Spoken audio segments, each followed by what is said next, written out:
Welcome to vidonko.com। আমি সঙ্গীতা, তোমাদের ম্যাথসের teacher. চলো দেখা যাক কি প্রবলেম আছে সলভ করার জন্য। নিচের মূলদ সংখ্যাগুলির মধ্যে চারটি মূলদ সংখ্যা নির্ণয় করো। দেওয়া আছে -3 আর -2। ওকে, তো -3 আর -2 দুটোই নেগেটিভ নাম্বার, তো তাহলে দুটোই নেগেটিভ এক্স অ্যাক্সিসে বসবে। ওকে, তো এটা -x অ্যাক্সিস, -3 ছোট আর -2 বড়, তাহলে -2টা আগে আসছে। ওকে, তারপরে এখানে আসছে -3। ওকে, আচ্ছা, এবারে এই -2 আর -3 এর মধ্যে আমাদেরকে চারটে মূলদ সংখ্যা বসাতে হবে। ওকে, তো -3কে আমরা লিখতে পারি -3/1। ওকে, আর -2কে আমরা p/q ফর্মে লিখতে পারি -2/1। এবারে আমরা কি করব, দেখো আমাদেরকে চারটে মূলদ সংখ্যা বসাতে হবে। তো আমরা ডিনোমিনেটর করব 4 + 1 = 5। তো আমরা ডিনোমিনেটরে নিয়ে আসবো 5।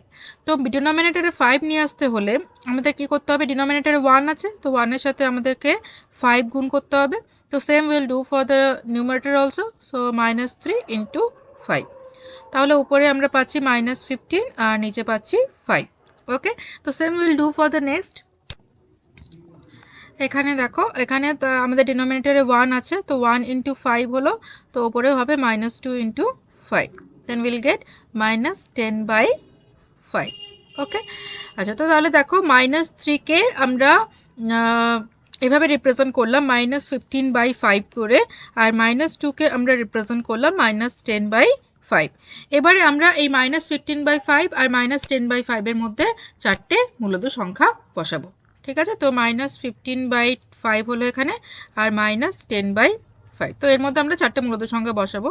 তো দেন -14/5, -13/5, -12/5 অ্যান্ড -11/5। দেখো আমাদের চারটে মূলদ সংখ্যা হয়ে গেল, 1 2 3 4। ওকে, তো সেটা আমরা এখানে এভাবে সংখ্যা রেখাতেও বসাতে পারি।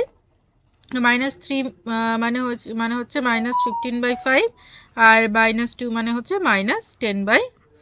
তাহলে এর মধ্যে এটা হলো -11/5, এটা হচ্ছে -12/5, এটা হচ্ছে -13/5, আর এটা হচ্ছে -14/5। Okay, so this is our answer. Thank you for watching vidonko.com। অঙ্কের আরও প্রবলেম এবং সলিউশনের জন্য আমাদের ওয়েবসাইট অবশ্যই ব্রাউজ করো।